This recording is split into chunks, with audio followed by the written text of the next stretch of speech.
Hi guys, how you doing? Come on! Have you been to bed, Dan? You don't sound like it, mate. Still celebrating. I did like 3 hours. I live in Bahrain, so I'm like 2 hours forward anyway.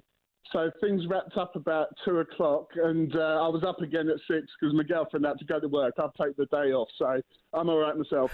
Your girlfriend had to go to work while you have a day off. Congratulations, though, mate. Amazing result.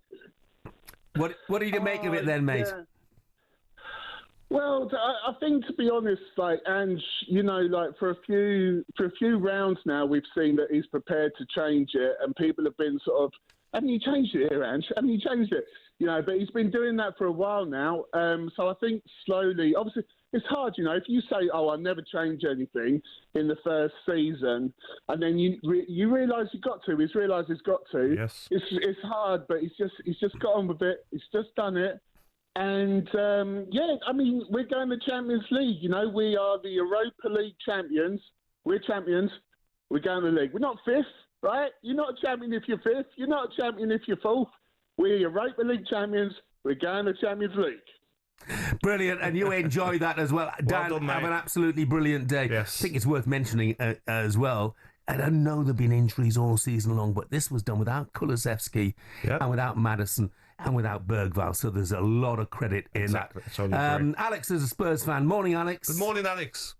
Morning, over here in sunny Norway. Get in there. Fantastic, mate. So, look, what did you make of it all?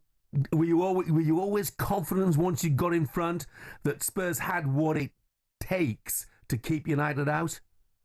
Not really. I probably, like a lot of fans, sitting on the edge of their seats, biting their nails, shouting at the telly. Obviously weren't there. I was up in Bodo, and that was almost like the final for me, obviously living over here, and they come over here, and that was great. So, you know, the fans were great yesterday. I did start getting doubts when Sonny came on. I don't think he defended as well from the front like Richarlison did. And Richarlison's legs were gone. Dom's legs were gone. Johnson ran himself into the ground. But the boys, what a job they did. And that, you know, the drama at the end there with the clearance off the line and the save from Vicario had everything. And then we just lifted the trophy. And look, it's about us now, right? It's about us. But there are other clubs who wanted us to fall flat on our faces last night, and we didn't. And we showed them that we can do it. And now we've done it, like Anne said, we can go and do it again. And it's going to be really interesting to see what Levy does now. But it's all about enjoying today, enjoying the taste of the moment, and let the board of directors decide what the future holds. So come on, you Spurs. Alex, go and enjoy the day. Well said, mate. Cheers, mate. Darren's a Spurs fan. He's just said, good morning, Prime Minister Jeff Misery and Chancellor Gabby Jealousy. Spurs win a trophy, something Villa haven't done since 1996, almost 30 years. Take your grumpy pants off and start singing when the Spurs go marching in. Look, I don't want to be in misery. For Tottenham fans, amazing. It's wonderful, Wonderful. Fantastic. And I congratulate them thoroughly. For the neutral, let's be honest, it was shocking. Woeful. Shocking. Yes. Terrible standard of football, unfortunately. Doesn't matter to Spurs fans. I get that. Yes. You won. Congratulations. It's brilliant. Deserved it, I thought, on the night as well. But, you know... It means so much, doesn't it, for the fans? It does. Because they get the banter. I see a lot on social media. They get the banter of other clubs. You haven't won a trophy in so long. Haven't won a European trophy in so long. I get it. Massive night for them. Yes. Massive night for them. So very well done to them. It just wasn't a great footballing exhibition. No. Okay. A very good morning. So lots of Spurs loving, obviously back pages today. The Times going for after 6,297 days, 8 managers, 4 final heartbreaks and 90 agonising minutes in Bilbao. At last, Spurs can finally sing Glory, Glory Tottenham Hotspur. The Sun is going for deliver out. Aussie Ange, true to his word, with big trophy takeaway. Looking at the back page of the Daily Mail, they're going for glory at last. And then the Telegraph pull out glory, glory, Postecoglou. Lots of celebration pictures with Son holding that trophy above his head.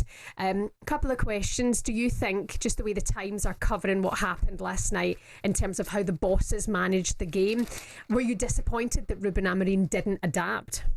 Totally. I'm watching the game. It's not working. Mason Mount, it's not working on that left-hand side. It's crying out for Garnacho to come on. I didn't think Luke Shaw worked as one of the centre halves as well. Casemiro had no legs in there. It made Fernandes have to do more defensively. I think it got horribly wrong, Amorim. And a lot of Manchester United fans will be questioning him on his changes.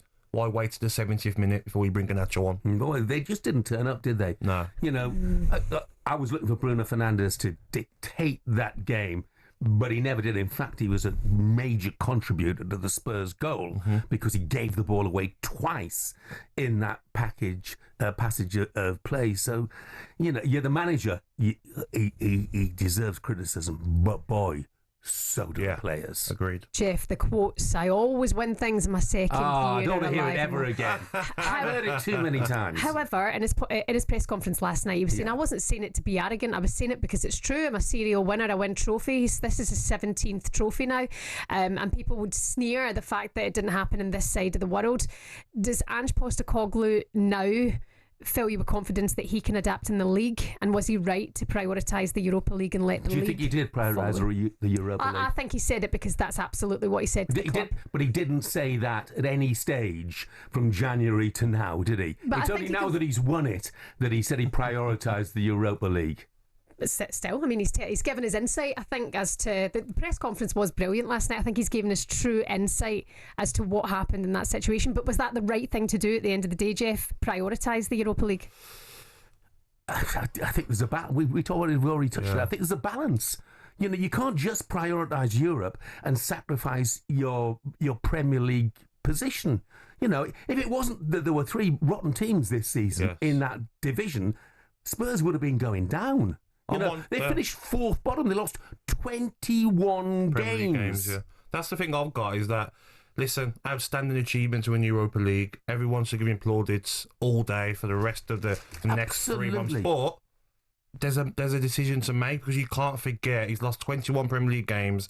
Fans want to go to games and don't want to be upset. Kids crying because their team's losing every week.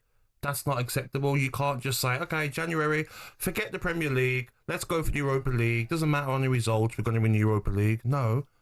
Sure, Daniel Levy, Spurs fans, they want to win Premier League games as well. That's the problem that I've got with it. Yeah, it's definitely striking a balance. And it's great that he's, had that self-belief and he's emphasised the fact that this is a trophy that they were going for, but you can't be losing 21 Premier League games out of 37 as it is so far.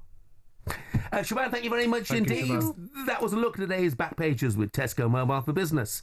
talkSPORT Breakfast, waking you up Monday to Friday morning from 6 a.m. on AM, on DAB, via the talkSPORT app and on your smart speaker. talkSPORT.